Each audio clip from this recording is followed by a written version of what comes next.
Welcome back to another episode of the Post Shift Podcast. Of course, I'm your host, Shawn Soole. I'm hoping you're enjoying your week. I am a little bit behind doing my Post Shift Podcast for this week for the shot on Tuesday. I've just had a busy week with photos and whatnot, so I'm going to be rolling that out fairly shortly as well. But I hope you enjoyed last week's episode with David Wondrich. I really enjoyed that one. I loved it.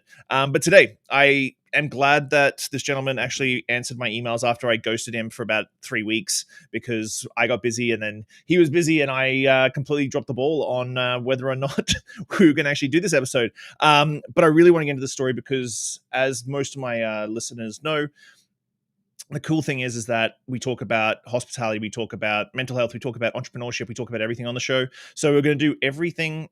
Plus, like, he got an opportunity to write a book during the pandemic, which I know how that feels. Because if you're bored, why not write a book? Because that's what I did during the pandemic. So yeah, this is Cedd Moses from LA, and I'm really looking forward to that. He has 25 bars right now across 3 states in the US, which is just incredible. So let's get into it. Good morning.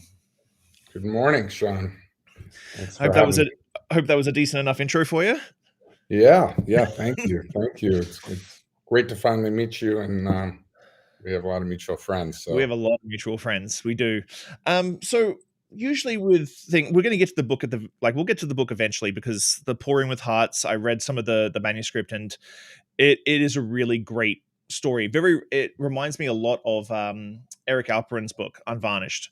Like, that was I don't read too much because I usually just listen to the audiobooks, which I really enjoy, and I just like the raw unabashedness of it all. Of, like, we romance it sometimes, but it is really hard. Yeah, well, Eric's my close friend, and we're partners in the Varnish together, and he featured me in his book, and I featured him in my book. Yeah, he's an amazing guy, and I love his book. Books are a little different, but yeah. But thank you. That's a compliment. So let's get all the way back. How'd you get into the business to start with? Because you've worked with some amazing people over your career, but how'd you get the start in the very beginning? You know, I like to say it dates back to my grandmother, who every day was a cocktail party back in Bristol, Virginia, where I'm from. And I got the honor of serving her and her friends on my 5th birthday, mint juleps. And the tradition at her home was you drank mint juleps until the first firefly came out. First firefly, mint juleps, cups go down, not allowed to touch them again. So I would made the juleps, cleared them at when the first firefly came out. She pointed it to me, and then it was bourbon and brown water from then on. So those traditions around drinking and enjoying drinks and the camaraderie around drinking sunk into me at a very early age. But I didn't own my first bar and start working directly in the business until 1996 was my first bar that I opened, called Liquid Kitty. And I was helping out. I was managing the bar, but also bar backing there, filled in bar backing as well. I didn't officially make it to bartender, but bartenders are my people, and I've always had a strong love of the bar world and bartending, and I'm a home bartender, and just love the community, and ever since then I've devoted my life to it. Where was Liquid Kitty located? Liquid Kitty was in Los Angeles and West LA, and I was working simultaneously in another gig in finance at the time, which I was feeling very kind of almost spiritually bankrupt in that business. Everything was about profit, and I felt very isolated from my fellow employees, and it just, so I ended up hanging in bars, closing down bars every night. That was my love. And so opening my first bar was almost a side project initially, and did it for fun and to be around people that I loved. And then I fell in love with the business, and it's just only grown from there. That was 31 bars ago. Wow. So with Liquid Kitty in West LA in 1997, like, I think sometimes we underestimate, because I've been doing I've been in the industry since about 1997, 98 myself. And so I've always been curious because cocktail culture in those days was very rudimentary. Like we talk about Dale DeGroff, we talk about Audrey Saunders in New York and stuff like that. But really in 1997, there wasn't a lot of cocktail culture. We didn't really have the internet really like heavily, like we couldn't connect with people on social media. There was no social media. So what was it like when you first opened this bar? What was the goal when you opened it? It was a shrine to smoking and drinking. Ironically, we featured. I have a love of martinis, and martini was our specialty, and doing real martinis, not apple teenies and Yeah, all yeah. that junk. I love gin martinis, and so the symbol of the bar was a flashing cigarette and a flashing martini glass. And at that time in Los Angeles, you could smoke indoors. So we loved to enjoy a cigarette with we actually served a Camel no filter cigarette with our martini. That was our signatures. That's awesome. So I think we made pretty solid martinis for that time. But yeah, Dale's influence from that I got from San Francisco and New York was much later when starting in 2000, 2002, when I started venturing up and seeing the amazing programs in those cities. So with the expansion of the cocktail scene and cocktail culture, the one thing I do miss about bars and not being able to smoke in bars is cigar culture in bars. It's the only thing. Like I don't really miss not smoking in bars because I remember coming home and having to like wash your hair 3 times before going to bed. Oh, it was disgusting. Yeah, it Yes. was, and just the My gray clothes, water. yeah, my clothes Yeah. reeked, and Yeah, yeah, and just the terrible. gray water pouring off you in the shower after a 12-hour shift in a nightclub was just a little too much. But I worked at a cigar bar at around that age too, and the amount of work we did, like pairing cigars with whiskey, it's the one thing I miss about the scene and that sort of culture of like smoking cigars and drinking whiskey is the one thing. But I do that outside now. So Liquid Kitty, 1997, you start traveling in 2000, 2002, and you've got 25 bars now. You mentioned that you've done 31 bars since Liquid Kitty, and you said you're a home bartender, which I think is the most odd thing because you sort of look at people who get into the bar industry and open their own places and stuff like that as career bartenders and stuff like that. But it seems that for you, you have a true passion for creating spaces and then empowering bartenders and buses and barbacks and servers and whatnot to create the environment that they want to see within your space. Absolutely. I want my bartenders to take. I'm a behind the scenes person. I like to support my teams so that they can be on the front line and do an amazing job serving, being of service to our customers, and making amazing drinks. So we really believe in empowering our people. I love, after working in finance, I got to work. Now I get to work with the most fabulous, young creative people that are so passionate about their craft and about taking care of their customers. So I'm really blessed in that regard. So I'm doing everything I can. We have a no asshole policy in our company. Nobody yells at anybody else. We believe in supporting each other, being there for each other, and that's what our culture of our company is all about. And empowerment. I mean, we clearly lay out when people start as a barback with us, we're laying the path for them to move to bartender and then eventually into leadership, so they can really build a career with us, and it doesn't have to be a part-time gig or even a job. We want to build careers. Do you think employees are like we're talking about the Great Resignation right now, and the hospitality industry is short staffed and all this sort of stuff? Me personally, I haven't had to deal with that because I've got really good people, and the people that I attract are really good. Do you feel like post pandemics? I know the pandemic has put a knife in our side for the last year and a half, 2 years. Do you feel like post pandemic we should have, as an industry, come out of it looking after our people a little bit more? But it seems like the same people are still making the same mistakes and still complaining about the labor shortage. Yeah, we feel very fortunate because our people were excited to come back to work for us, and our people came back right away. But yeah, I feel like we need to, as an industry, take better care of our people so that they feel that they're not there just for the paycheck. They're there to build something with your bar and with your company. So I think those people, when they feel that they're appreciated and that they're given opportunities to grow with your bar and with your company, that they'll have more loyalty and they'll want to come back. And the case in point with our company, because that's our primary focus, and people really wanted to come back. So I feel bad for the bars and restaurants that are short-staffed, though. I sympathize, because that must be a horrible situation coming out of this. So, how did you start the relationship with people like Eric Alperin and Sasha Petresky? How did that sort of kick off when it came to your partnership with those guys?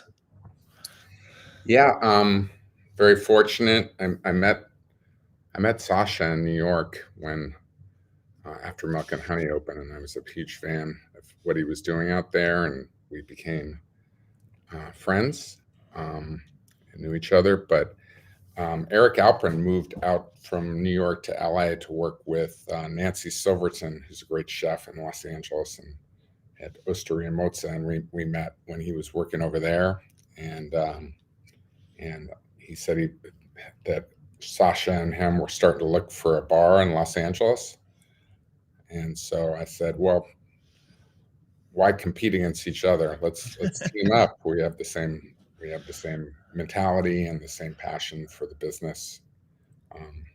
So that, based on that, we decided to team up and open our own bar, which has been really successful, called the Varnish in Los Angeles.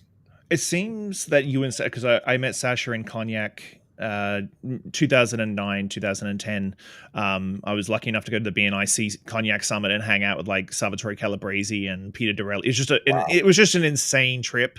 Like it was just an insane trip, and meeting Sasha Petresky. And again, I'm an Australian kid who lives in Canada who gets to go to Cognac and hang out with like the biggest names in the bar scene.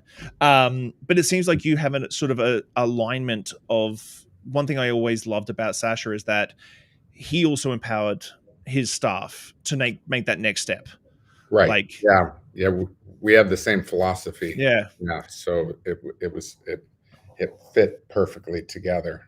The idea of working together, because he liked what we were doing in terms of our philosophy and our company, and of course I had tremendous respect for Sasha and just his passion, and how much, not only Sasha's more known for his cocktails, but I in my book that I just came out, we talked about the other side of Sasha, which is really how everything he was doing was in service of the person right in front of him. Mm-hmm. He just wanted the drink to be great, but he was so passionate about taking care of people, and that's how his way of connecting with people was being of service to them.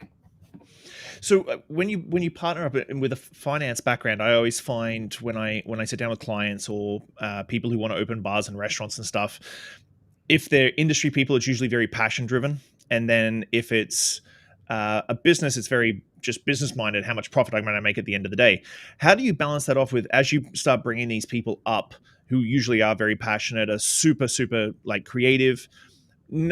Sometimes they have that sort of business acumen that you kind of want if you're going to partner with someone in a bar scene. How do you sort of balance that out so you don't stifle their creativity and passion, but also make them understand that if you don't make money, the lights don't stay on, and that little project that you love is going to disappear? How do you balance that off? As like, because I feel like you have both sides of the brain. You have the analytical financial side, and then the side that you want them to be creative and passionate because you want to sit at the bar and enjoy that.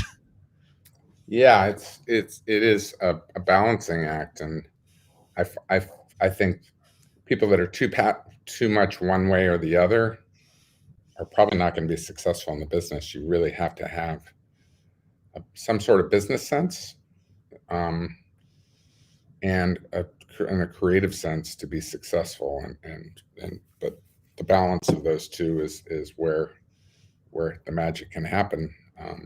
Keep an eye on your costs and running your business in a responsible way is important, but the creativity and passion, you don't want to ever stifle that, or you really don't have a bar worth going to.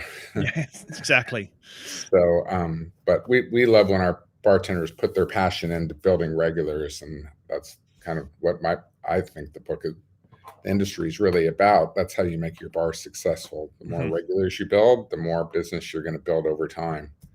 And I think some people forget about that and focus sometimes too much just on the cocktail and not really on in putting their heart out to their guests and being there for their guests. And what I loved about Sasha is he brought both to the table.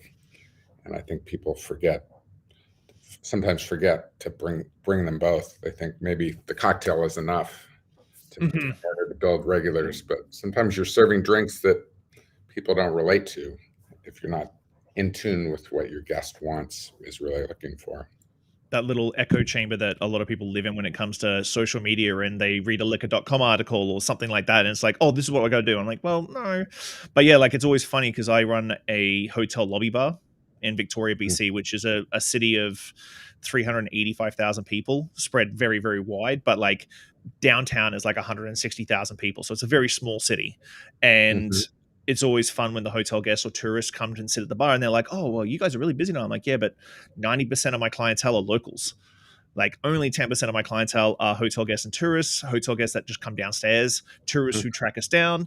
But like, most of my clientele are all locals who come once to twice a week, every single week, to a hotel lobby bar in Victoria, BC. Right. You've got a lot of regulars that I got to come visit and definitely and muscle up to the bar and get a drink with you. I can look forward to it. So let's talk. Like, you partnered with Sasha and Eric for Varnish. What year did Varnish open? It's been over 10 years now, isn't it? Yeah, we opened in 2008 or 2009. It was either 2008, 2009, right in there. So yeah, and then we also opened another bar together called Half Step in Austin, also with our partners Eric Needleman and Chris Bostic out there. So 2 bars partnered with Sasha on, and Eric and I have gone on to do some other projects together as well. And Eric is now a partner in all our 25 bars. He's an investor and partner in all 25.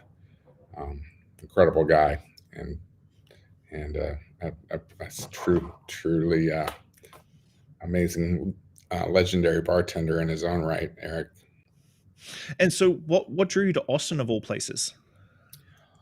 It was funny because we're about building careers for our people. Chris Bostic still is a great friend and incredible bartender and voice in our industry, and he was our general manager of the Varnish at the time. He said, well, I'm planning to move back to Austin to open my own bar. And I told him, we're family, man, and you're not doing it without us. We're all in. Let's partner up and do it together. And that was the beginning of it. And we began, searching with him and finding that bar and together. And then Austin we fell in love with Austin. Fortunately, that was several years ago before it became the hot market that it is now. And we've done really well in that city. We're building a brew pub there now on Rainy nice. Street, on Rainy Street, and we've opened five bars there so far. Wow. When it comes to concepts and stuff like that, obviously, from your portfolio that I sort of browsed over, you don't double down on a lot of things. Like, there's not going to be sort of a Death and Company style, like Death and Company New York, Death and Company LA, Death and Company Denver, that sort of thing. When it comes to like Varnish isn't going to... You don't seem to double down on concepts. You seem to like always be doing new ones based around the people you have. When it comes to these things, has anyone ever brought an idea to you and you're like, that's not going to work? Or they brought an idea and it's like, I didn't even think about that. That's going to be awesome. Most of our concepts we are internal now. We don't really do joint ventures outside of our company anymore now. We've kind of got our team and got an incredible team. So we have derive our concepts internally. But people pitch me all the time on terrible concepts and crazy ideas, but now, I'm initially I was the one concepting a lot of our bars and designing and creating, but now I've passed that on to my team and empowering them to come up with concepts. We have a whole team of development team and concept team now Oh, wow. that's involved on the creative side and development side, and yeah, so it's been a lot of fun. Really creative people and really creative ideas, and I love bouncing ideas off them. But we no longer do outside joint ventures. Sometimes it just led us in a path of like conflicting, Mm-hmm. where we would agree on the concept, but then just the culture. It was a culture Mm-hmm. clash between our two styles of managing people and so forth. So we decided to move away from that direction. Mm-hmm. We're grateful for the relationship we built with Sasha and Eric Alprin, though. Yeah. Yeah.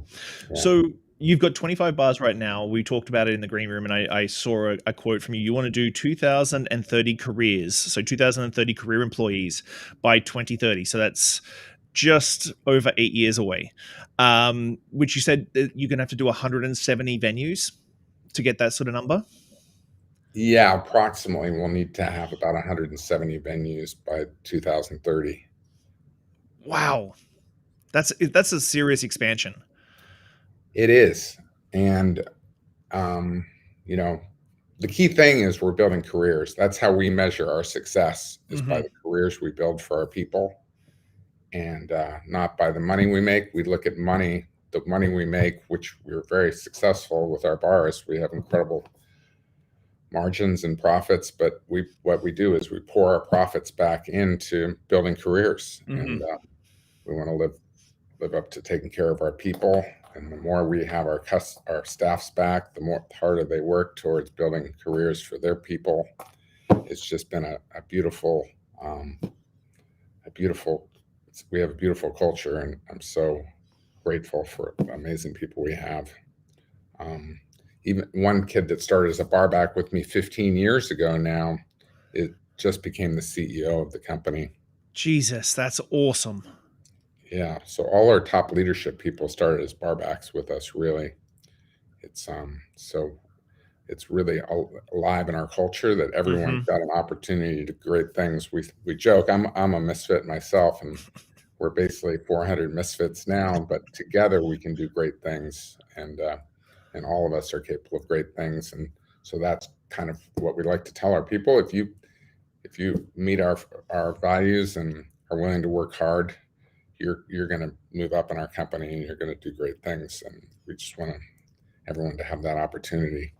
Um, so now our culture is so strong that the growth is really motoring itself. Even despite the pandemic, we added 4 bars to our team, four more bars.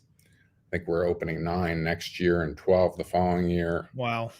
So and it's just accelerating, and it's really internal growth, or it almost feels organic. We just have an incredible team of creative people that are so motivated to build these careers for their fellow misfits. Yeah, well, it's unheard of in our industry. Our industry is just sort of we grow up and we mature in the industry as like this turn and burn mentality. Like everybody's replaceable, but I'm like, people aren't replaceable. And No, that story of a 15-year career with the same company going from barback to CEO is amazing. I'm getting goosebumps. It's amazing. oh, well, thank you, Shawn. I'm so proud of it myself. Andrew Abrahamson certainly deserved it. He was an incredible bartender. He's an incredible leader, and we think we have one of the best CEOs in hospitality. He's just an incredible leader, so we're really proud of him. But we have tons of them, women rising through the ranks rapidly, and we have tons of female GMs now, and I think we're looking at one that's going to be moving to director soon. We're excited about her, and yeah, it's really a great company to be associated with. it's become bigger than me. Yeah. I initially started it, but now it's become this, and it's fun to be part of something bigger than yourself. It's Mm. really doing great things. What's so you're in Colorado, California, and Texas right now. With this sort of expansion, are you going to stay to those states, or have you got plans for like mass expansion? Are you going to go to the East Coast? Are you expanding on the West Coast into different states as well? Yeah, we're targeting cities that meet our criteria, a criteria that we're of inexpensive rents with lots of job opportunities, and we also want inexpensive homes. We need to move out of California for that, so that our people can afford to buy homes in those communities. That's our dream, is that people can build careers with us and also buy homes in this business. And so that's why we're moving out of Austin, because now it's become expensive as California. Mm-hmm. It's crazy. So we're going into San Antonio now, but we have 3 other cities in Texas we like. We're planning to go into a lot of states. We love Louisville, Kentucky, Memphis, Nashville. We're almost priced out of, et cetera, et cetera. Reno. There's a lot of great markets out there that we love, and so we're excited. Denver's a great market, in Colorado in general. So beautiful out there, and it's still lots of opportunity in our minds.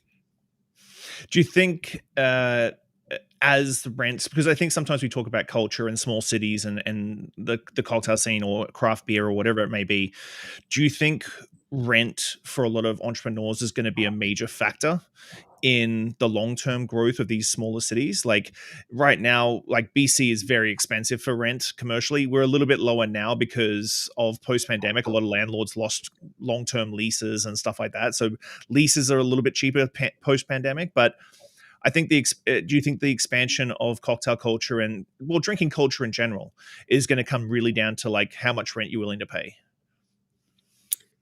Well, I think it's a business, so the longevity of your business is based on the financial health of the business. So if you pay too much in rent, you're going to be giving all your profits to your landlord when you could be motivating your staff and giving bonuses, and then those profits that we pull out of our venues are also helping us build future careers for our people. So we need our venues to be profitable.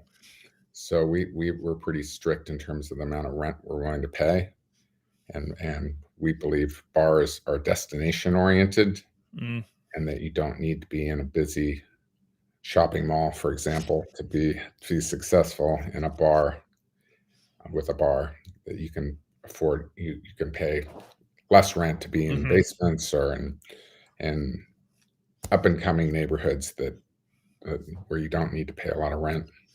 Yeah, it's the one thing I found about San Antonio when I visited a couple of years ago is like very spread out. Like there's not really like there's nowhere you can like sort of go cocktail bars and bounce, like walk between cocktail bars. It's like I go to this cocktail bar or this drinking establishment, then I catch a cab to this one, and then I catch a cab to this one, and you sort of bounce around a little bit like Portland as well. Yeah, it is. It is like that. It is a little bit was like that in Los Angeles till we decided to kind of build really. Our goal initially, the first 10 years, was to build 10 bars in downtown LA and create this kind of nexus of where you could bar hop from bar to bar, bar hopping district.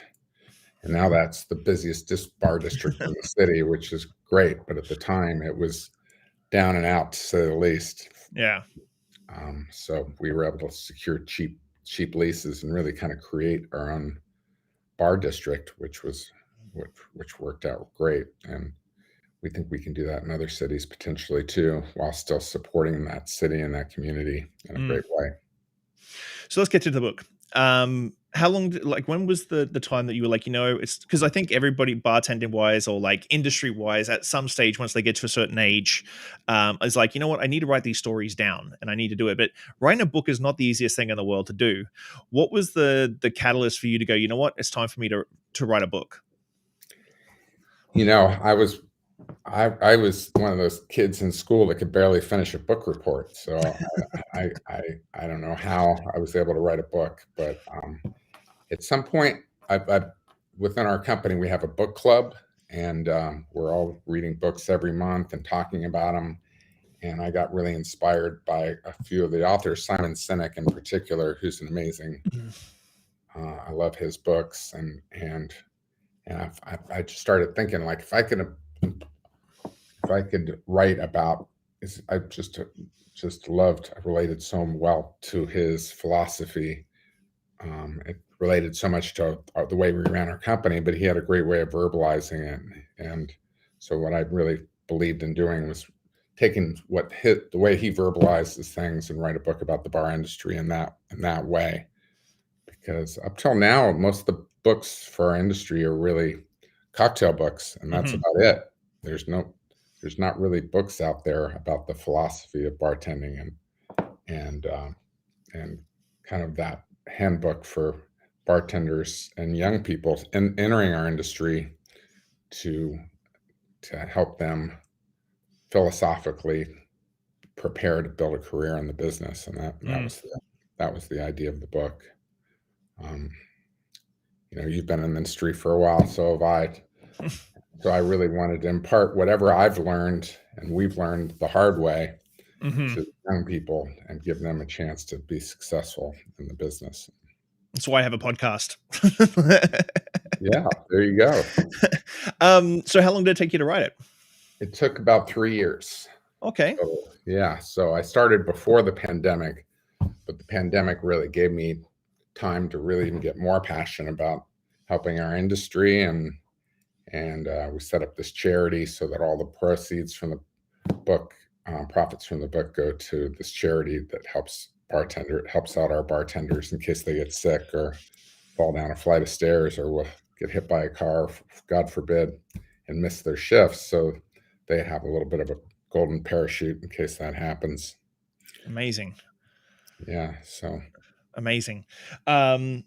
So with that, like, obviously the book's doing quite well. I know I talked to you in the green room before we got on that you've been doing podcast after podcast after podcast. When it comes to attention like this, is it something that you're used to now, or is it something that's sort of a little bit foreign? As like, well, it seems like you definitely are the guy in the shadows and in the background, sort of like helping out people. How has the shift to being like the center stage been for you? Well, I'm one of those people. I think Sasha was like that too. That I don't mind the limelight as long as I'm helping other people. When it's about me, I get a little uncomfortable about it. I'm just a regular guy, another misfit that loves bars just like the rest of us. And I've been so fortunate to have the chance to be in this business and be successful and be surrounded by such great people every day. So as long as his attention is going towards selling the book and helping raise money for other people, I feel good about it. That's amazing. So with this post-pandemic environment, we've talked about staffing, we've talked about obviously taking advantage of the lower rents and leveraging the sort of these new markets that you're going into. What do you see trend-wise for bars and restaurants going forward? Because obviously you've got a finger on a pulse that I don't think I've ever talked to someone quite like yourself when it comes to seeing emerging markets. And I'm sure this is because of your financial background, but like seeing emerging markets and growing them. Where do you see the next 2 years, not just for you, but the hospitality industry in general? None of us have a crystal ball, so I wish I knew exactly what was going to happen in the next 2 years. Let's hope we're through the worst times in terms of the pandemic, and so that we can I think we all have scars, and our industry needs to heal in certain ways and find focus and find a voice again. I think we were kind of kicked to the curb as an industry by local politicians and so forth, and that hurts. Being blamed for the pandemic and for being super spreaders with our industry, and losing so many great bars and restaurants in our country, independent operators, and losing people in our industry, great bartenders that were doing an amazing job, and we thought they were going to be with us a long time, and that left the industry. So I think we're in a healing process, and I think the industry is going to emerge stronger than ever. But I don't have a crystal ball for exactly what it's going to look like. But hopefully, I think we hope we can inspire other people in the industry to stick with the industry and be passionate about it and take pride in the industry, and to take better care of their staff, Mm-hmm. and take better care of their customers, um, and focus on creating regulars, and driving more success to our industry in the long term. Have you got a copy of your book beside you? I do. Throw it up. Throw it up and show I, everybody what it looks like. yeah, this is the book, and my co-author was Eric Cardona that helped me out with the book, and he used to bartend for me at 7 Grand. He was a legendary bartender, one of my bars, and now has graduated into being a successful screenwriter in Los Angeles. That's awesome. So, yeah, so I hit him up to help me out, just kind of clean it up in the end. I had a written book, but it needed a little cleaning up, and he helped me do that and get the book done the last 12 months or so. So, but Amazing. yeah, please, we're available on Amazon, and coming to many bookstores, hopefully, and we have a hardcover paperback, and we recorded an audio version that's going to be coming out Awesome. next year as well. So that's what I'm looking forward to, because I just listen to it while I'm like setting up the bar or prepping and stuff. Like sitting in bed and reading for an hour just doesn't do it for me.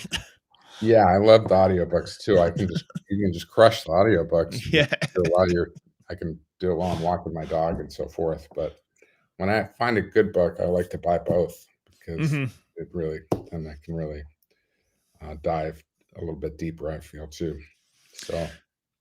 So I'll finish up the show now, but like, if people want to follow you on social media, Instagram, Facebook, and all that sort of stuff, is it just Cedd Moses? Yeah, but I don't really have a presence personally. Because we're a team, and so we're www.pouringwithheart.com. Come to pouringwithheart.com, and we have a website. We have social media for our company and all our bars available through there. And please follow us, and anybody in the industry looking to join our cause, please join us as we build bars across the country. One other thing I wanted to mention: every GM as soon as you move to GM with us, you earn shares in the future of the company too, not only in the bar you're in, but in all our bars. So you become part of our growth, and so we can all win together and build better bars. That's amazing. Like, I'm hoping that a couple of operators and I'm hoping a couple of younger industry people listen to this, because I have a really weird demographic. Like, I have a big chunk of older demo and a big chunk of younger demo, because everybody in the middle of that already know everything. I'm just playing. So I'm hoping, because like the culture and the philosophies just like outstanding. And I align with a lot of what you were saying and what you've said, like in a big way for my team especially, but that you just taken it to another level. So I'm hoping some operators go, oh, maybe that's why I have such a high turnover rate and low retention. Like, maybe I'm just being a dick. Yeah, could be our yeah, we have our turnover rate is only 20%, so we're kind of the flip of what the industry Yeah, standard is. exactly. Which is Yeah, just insane. yeah. But But we all got to take better care of our people, and I think it's a good mhm. lesson from the pandemic. Hopefully, we can all we're trying to get better as an organization, taking care of our people as well. So we Perfect note to finish on. I appreciate your time, sir. all right. Thank you so much, Shawn. I'm glad we had this time. Yeah, I'm glad I did. I'm glad you answered my email after I ghosted you for almost a month. So I was actually in Vancouver doing a project when you emailed me, and I had so much stuff to do while I was there with the big project. I got a distillery opening, and yeah, it just slipped my mind. So I really appreciate you taking the time, and I'm going to definitely track down a copy of your book from Amazon, and when the audiobook comes out, I'll definitely be grabbing a copy. Perfect. Thank you so much. No, thank you so much. I'll chat to you really soon. You too. I look forward to raising a glass together someday. Eventually. Thank you, Sid. Cheers. Take care. Bye. Bye.